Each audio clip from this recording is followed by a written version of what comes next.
আমি একটু বলি যেহেতু উনি নিজে মূল মানে ওই গানটা রেকর্ড করেছে তাকে দিয়ে, আর তাহলে উনি আপনাকে কিভাবে এই জায়গাতে ক্রেডিট দিতে পারে, কেন আপনি তাকে এই জায়গাটা করলেন এটা বলেন। এখানে দিতে পারি আপনাদের, আমি সহজ কথা দিই ভাই। মিঠুন বাবুর বাড়ির কাছে আমাদের প্রশ্ন কথা বলতেছি। মিঠুন বাবুর কাছে প্রশ্ন 2023 আজকে 2 বছর আগে যে সিঙ্গার মহাসমাবেশে লক্ষ লক্ষ জনতার সামনে গানটা প্রকাশ করছে এবং গানটা উনি যদি বলে গানটা ভালো হয়নি তাহলে মনে সম্পূর্ণ ভুল। এটা জনগণই বলবে গানটা ভালো হয়েছে কি খারাপ হয়েছে। এখন সবচেয়ে বড় কথা হলো এই গানটার পিছনে আমরা এতদিন আসলাম কেন এখন অন্য কাউকে দিয়ে অর্থাৎ মৌসুমীকে গানটা রেকর্ড করালো, তার মূল ব্যাখ্যা একটাই। তাকে যখন বলা হয়েছে ভাই গানটা করতে গেলে আমাদের এগ্রিমেন্টটা কমপ্লিট করেন, তাই আমরা রেকর্ড করতেছি, সে এগ্রিমেন্টে এগ্রি পোষণ করে নাই বিধায় সে একটা পর্যায়ে এসে আমাদেরকে না জানিয়ে সে অন্য কাউকে গান করিয়ে নিয়েছে।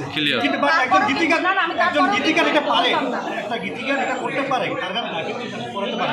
আমার প্রশ্ন সে কেন আগে গানটা গাওয়া তাকে হ্যারাসমেন্ট কেন হবে? আজকে ডিজে এবার এখান থেকে কেন মুসলিমকে দিয়ে আসতে হবে আমাকে? আচ্ছা এইটা তো দীর্ঘদিন হয়ে গেছে, যখন বিরোধী দল মানে বর্তমান যে সরকার মানে পালিয়ে গেছে তারা ক্ষমতায় ছিল, আপনারা ওই গানটি করেছেন বিরোধী দলের পক্ষে। তারপরে তো বিভিন্ন স্টেজে কিন্তু এই মৌসুমী চৌধুরী গানটা গেয়েছে, তখন কেন প্রতিবাদে আপনারা আসেননি? এখন আমি সেই প্রশ্নটাই বলি আপনাদের, বলি আমরা যে ডিজিআইএফের এবং ডিবি অফিসে যে মুসলিমকে দিয়ে আসছি যে একজন আমি শিল্পী এই মুহূর্তে আমি কোনো রাজনৈতিক গান কোন স্টেজে পরিবেশন করবো না।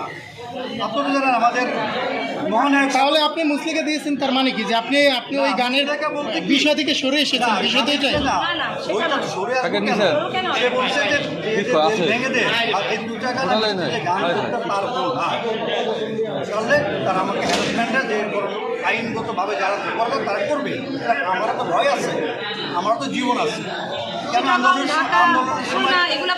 সময় কেন আমি ফিল্ডে থাকতে পারি না? আমার তো বন্দি করে রাখা হয়েছে। আচ্ছা, সর্বশেষ এই গানটার পক্ষে আপনি কি চান? মানে এই গানটা তো এখন মৌসুমী চৌধুরী, এটা এখন সকলেই জানে।